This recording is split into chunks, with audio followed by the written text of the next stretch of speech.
Hey everybody, what's going on? We're here in Eternal Evolution today, and I'm going to be telling you which champs to keep an eye out for earlier in the game. This is not a tier list, and this is not a rundown of the best champs in the game. These are champs that you're semi-likely to pull, or that you can get through progression, or the first champ we're going to be taking a look at today, you can actually get by using my link down below to pre-register for the game. If you haven't done that already, I highly recommend that you do.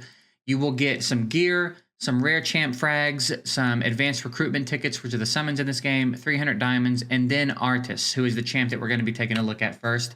So if you haven't pre-registered yet, you can do that and then kick things off with an elite straight out of the gate and be set up pretty well. So let's go ahead and jump into the very quick champ reviews. These are not full breakdowns, just quick reviews so that you know if you pull this champ, you can go ahead and invest in them safely.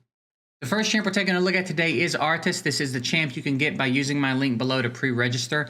We're going to do a quick rundown now, and then I'm going to try to have a full guide out for you guys before global launch so that you can know exactly which direction to head in with him.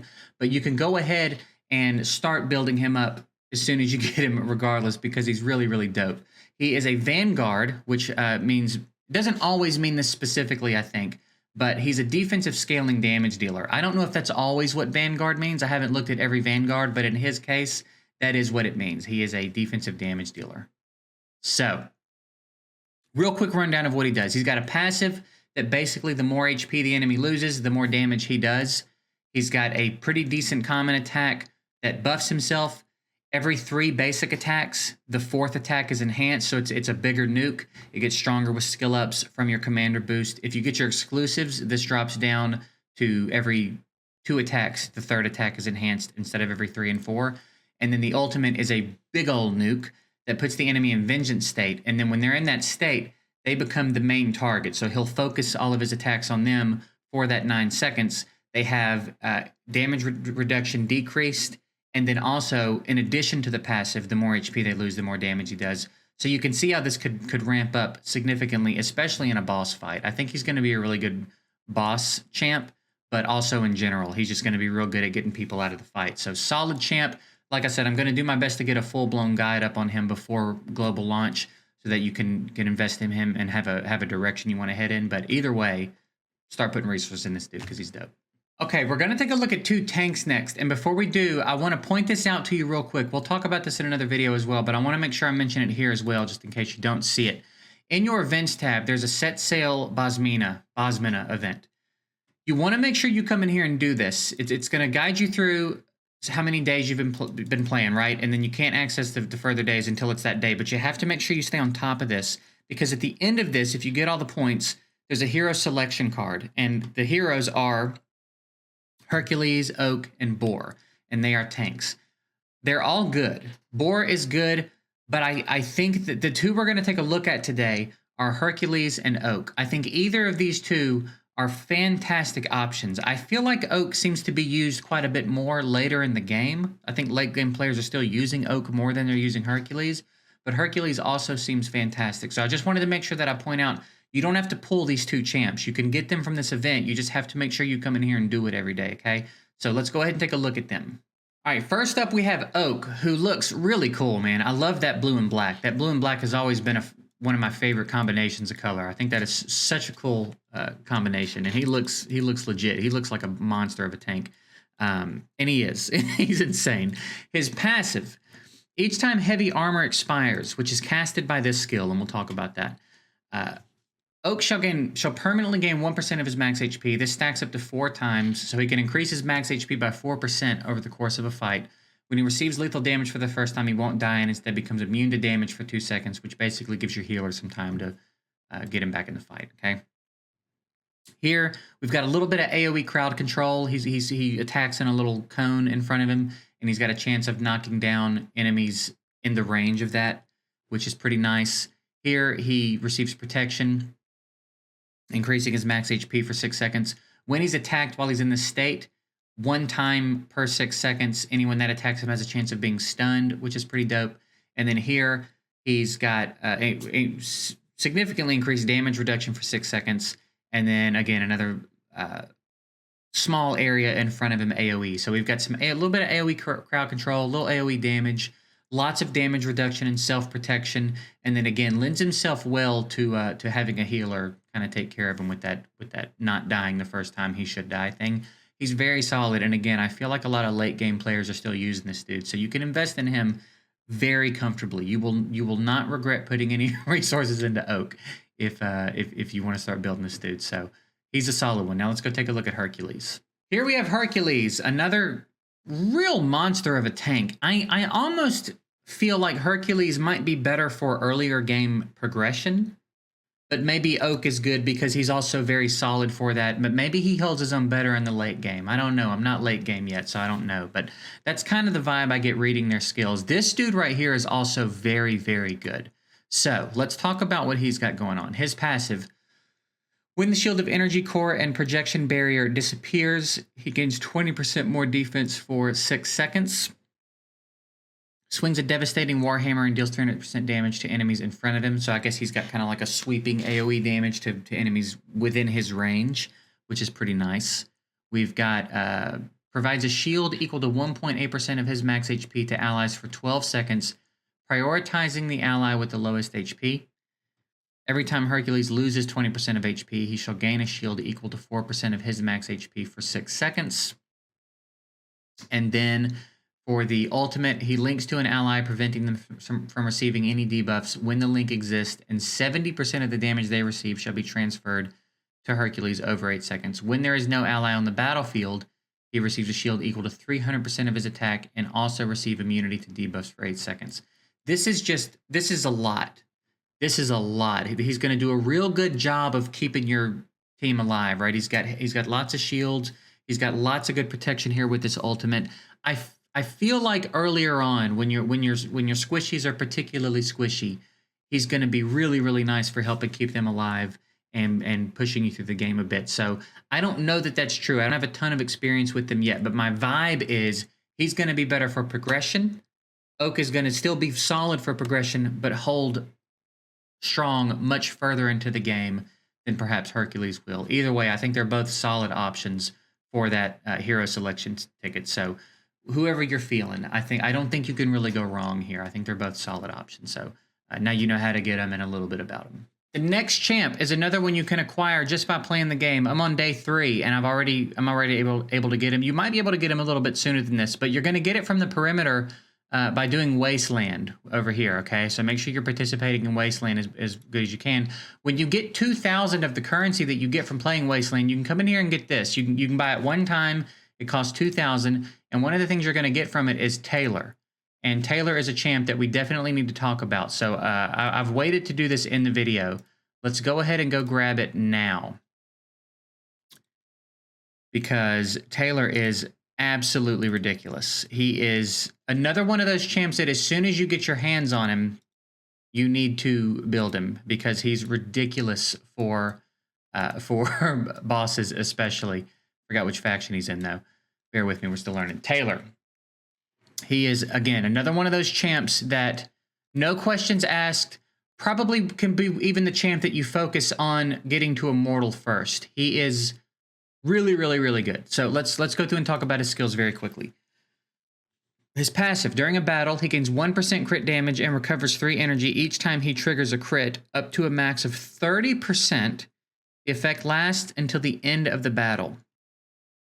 So it even tells you here, strong demand for critical strikes. It's recommended that you get some crit rate on him, so keep that in mind when you get him and build him up. Here, shoots a fire arrow at the nearest enemy. The arrow cannot penetrate enemies. Deals attack damage and inflicts Tiger Flame. Tiger Flame decreases the crit damage reduction of the enemy by 20%. Here, he shoots 4 Fire Spirit arrows at a single enemy, each inflicting damage equal to 138% of his attack. It shall prioritize enemies that had been affected by the Tiger Flame. And then here for the ult, enters the Soul Journey state, increasing his range by 50% and allowing him to quickly move to any place on the battlefield. He gains 28% attack and 15% crit rate for 9 seconds.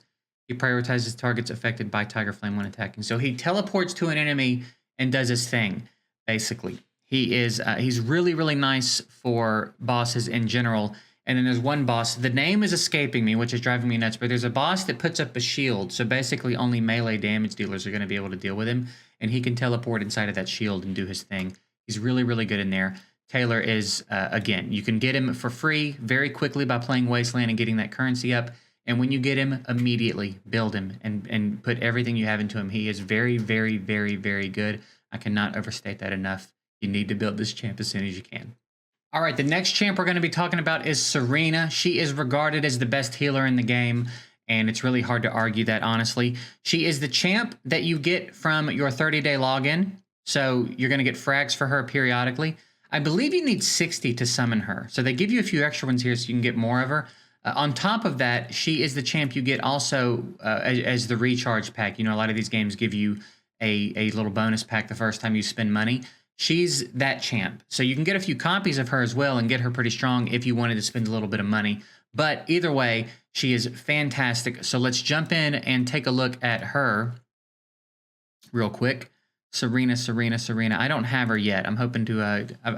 there's something wrong with me with my purchases. So when I try to make a purchase, it fails. Otherwise, you bet your ass I'd have her by now. But Serena, she is the healer to be going for here, okay? In the meantime, we're going to talk about another healer you could focus on, but when you get Serena, your healing situation is settled, okay? So here, let's take a look. We got the passive. When a skill is cast, if the HP of the ally hero with the lowest HP is lower than 60%, a one-off healing shall be cast, and the hero shall subsequently be healed up until 2.6 of Serena's max HP. The healing effect, and then it obviously goes up with skill ups. Increases the defense of a target ally by 30% for 7 seconds. Cast Divine Light to heal the friendly unit with the lowest HP on the battlefield.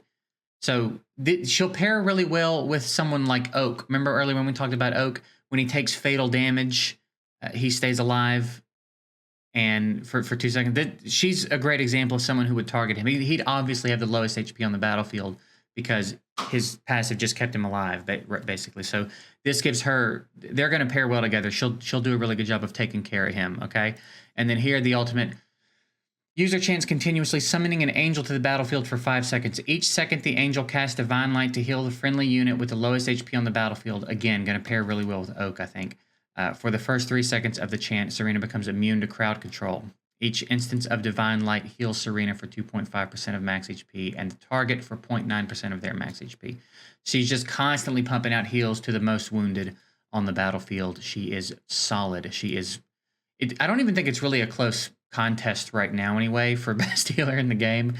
She seems to hold that title pretty casually, honestly, so pretty easily. So definitely invest in Serena. And the cool thing is, again, you're going to get her from your 30-day login. And if you want to snag a copy of her before that, you can buy a $1.99 or a $4.99 pack or something. Get her in the recharge pack. Go ahead and get her rolling. And then when you get the extra frags from her from the login calendar, you can, you know, bump her status up with the duplicates of her. So solid champ. If you get her, whenever you get her, build her. All right, the next champ we're talking about is another healer. Again, a pretty solid option and one you can get really early on from the recruitment trial here. You can get Liran. I'm not real sure how to say it, but you can get him from his train in the recruitment trial. And again, you just come in here and basically do it, right? The first thing is unlock the hero. And then you've got kind of a path you can follow for each hero to get resources for them to make them good and stuff. So a little bit easier to get this champ and get him rolling, whereas with Serena, you have to either summon her or ride it out through the 30-day login calendar or buy a pack and get that first recharge pack bonus. This one you can just come in and grab and get rolling with. So, and then again, it gives you stuff over time to make them better. So solid healer. Again, he's no Serena, but solid healer nevertheless. Heals teammates over time during the battle. Every 2 seconds, he heals the teammate with the lowest HP percentage equal to 0.7% of his max HP. 120% damage to a random melee enemy and inflicts stun for 4 seconds. That's a pretty beefy stun in these games. 4 seconds is a long time in these games. Unleashes a protective power and heals front row teammates HP equal to 7% of his max HP. And then unleashes a healing power and heals all ally units HP equal to 2% of his max HP. So again, a very solid option. He's going to take care of your tanks. He's got a heal all ally thing. He's got a pretty beefy stun for melee targets that enter in your space. He is a great option. So if you don't want to use Serena, or you wanted to go ahead and get a healer rolling, or you pull more copies of this guy and you can get his you know, if you can push him further, then definitely not a bad healer at all. I think they're the two worth talking about right now anyway, that I'm aware of. I don't know all the champs of the game by heart yet, but the two healers that have stood out to me so far are Serena and Liran, I guess is how maybe you say it. So either one of these are going to be great options. Next up is a solid AoE champ. You're going to want some AoE in your comp, and Omar is a fantastic option for it. Again, he's another one you can get from that recruitment trial. Same place we got Liran. He's got his own tab in there as well. We'll go in and take a look at it real quick. If we can get back. Recruit trial. You've got one for Omar. You've got one for Sorietta. I don't know how you say it. And then, again, one for Liran. So we'll take a look at all three of these champs. But for now, it's going to be Omar. And he's, again, just a fantastic AoE champ. We've got, when he inflicts skill damage to an enemy, he gains a shield equal to 61% of his attack, which is going to be really nice. When it's in effect, he inflicts burn on any enemy hit. And then here, burn, increased damage taken from Omar by 5% for 10 seconds. It stacks up to 3 times. He can ramp his damage output up pretty good all by himself, which is sick. The caster fires an explosive shell at the target enemy that explodes upon impact, dealing 150% attack damage on the target and all enemies within a small area. So we've got some splash damage there. He fires a scorching missile at the target. Fires a scorching missile at the target enemy that explodes over their head, scattering shells that inflict 150% damage to enemies within the area. So again, a little bit more AoE. And then here, Omar summons 2 bombers to carpet bomb the area, dealing 240% attack damage to all enemies in the area, so a bigger area, right? Everything he does is AoE to some degree. Some of it's small splash damage, some of it's big AoE damage, and then again, he's got a chance to put burn on everyone he hits, which ramps his damage up and puts a shield on himself, so he protects himself a little bit, ramps up his own damage output, and is constantly pumping out AoE damage. He is very, very solid if you get this dude, when you get him, I should say, from the recruitment trial. Go ahead and start building him. He's a solid option for the AoE spot in your comp. And the last champ we're taking a look at today is Sorietta. It is kind of classified as an assassin. Not exactly an assassin class, but kind of fits in well with it. Energy burst damage, and another one you can get from the recruitment trial, right? So all 3 champs you can get from there are going to be very solid for you. Omar's fantastic. Liran, the healer, is also really good. And then Sorietta is also pretty solid. I think right now Sorietta is my highest. I think I got another dupe when I did a couple of summons. So I was able to get Sorietta to epic status, which is pretty dope. So it's my only gold border champ at the moment.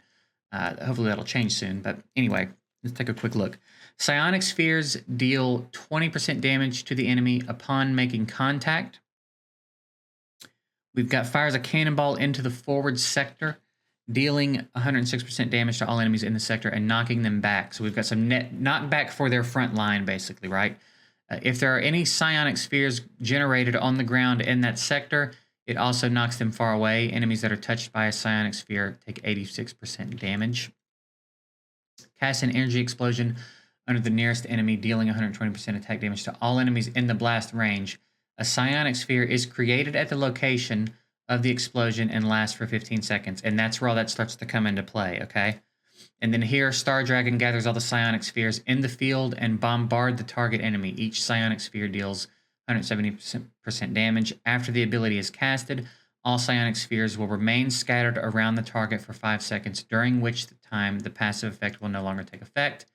And then the passive, Star Dragon creates 3 psionic spheres around him, which are orbiting 2 meters away from him. And he is also Star Dragon, okay? All the champs have 2 names. So like Artas, the champ you get with the pre-registration link, is also Blade of Vengeance. So Sorietta is also Star Dragon. So you see we got a lot of stuff going on here with the psionic spheres. Lots of interesting stuff going on. Really fun champ. It's really fun to have this champ on the team. Again, I've obviously invested semi-heavily in them as they're my strongest champ at the moment. So definitely a fun one to have in the team. And again, these are not the only good champs in the game, but these are ones that you have access to early on that you can get just by playing the game from different places in the game, and ones that you can go ahead and invest in without any hesitation, right? Taylor, you will never regret putting resources in. Serena, you will never regret putting resources in. Oak, you will never regret putting resources in, right? Those are all fantastic champs that you're going to use for a very long time. So hopefully this helps you feel a little bit less lost. I know when you come into one of these new games, there's a lot going on and it's hard to know who's who. So based on what we've talked about here today, you can get all these champs and put together a decent team to work on progression while you consume more content from some of the other creators and see, you know, what everybody's doing. I'm going to work on some more in-depth guide on a lot of these champs guides and beginner guides to help you get pointed in the right direction. But for now, I figured this was a good one to put out so that you knew which champs to keep an eye out for, how to grab them, and go ahead and start building them. So that was it. Hopefully it was helpful. If you've been playing this one in the beta or an APK or on another server for a while, and you have any other champs that I didn't talk about that you want to drop down below with some details on why you think they're good, that would be super dope. Other than that, I'm going to get out of here. Appreciate you guys. Again, use the link below, pre-register, get Artas on launch day, which is November 9th. And that's it. I'm out. See ya.